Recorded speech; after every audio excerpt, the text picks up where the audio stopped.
video dia. Haris Gaming 00, Haris Gaming 18. Okey. Dia nak buka barang hari jadi dia. Jom kita buka. Jom kencet dia dah. Hadiah pertama. Lucu. Daripada kawan dia nama dia Malik. Ni daripada mainan saya. Ni mama. dia bagi bantal. Taklah baju lah. Dia bagi baju. Baju. Dia bagi baju. Asal. Okey. Ni dia kawan saya nama dia Akif.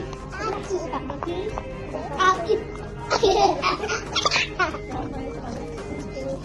Dia bagi barang-barang tak bekal. Dia letak baju tu. Ni ada satu ni dengan tu. Yang tu. Oh, yang Yang tu. tu. Baba tu. Okey, ni satu lagi. Ni dia dulu. Ini dulu. Okey, ni daripada Abang Haris. Mengalir. Ni daripada okey, kita baca. Saya bacakan ya. Happy birthday Abang Haris Delisha Safia. Okey, daripada Delisha Safia. Ya, Safia. Okey, jom kita bagi aku. Dia bagi ni. Bagi lain, bagi dulu. Kamu tak boleh lagi. Tapi dengan baju. Besar ni. Ini bagi saya tu. Daripada Amin. Amin tak saya.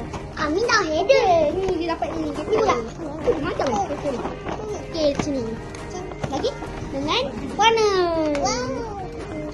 Okey. Yang tu. Ni kayu.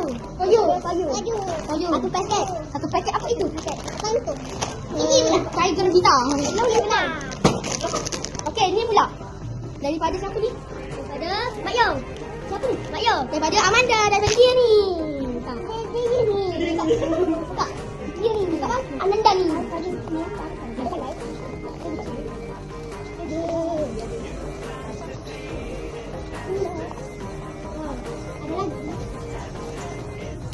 Okey.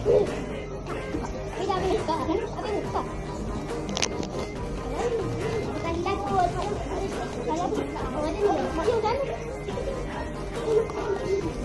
Ni. Yang lain dulu lah. Ni daripada diri sendiri. Daripada Fatih.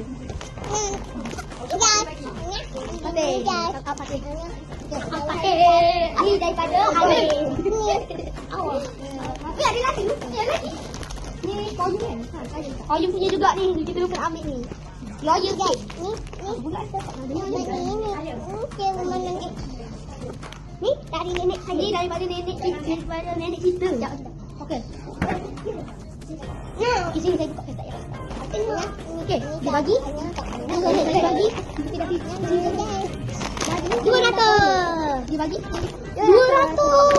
Wadah. Warna ni. Okey. Botol. Ini botol apa? Ni hadiah pertama tadi kaki kita dah buka. Okey. Air lemon free 2. Air Milo. Air lemon.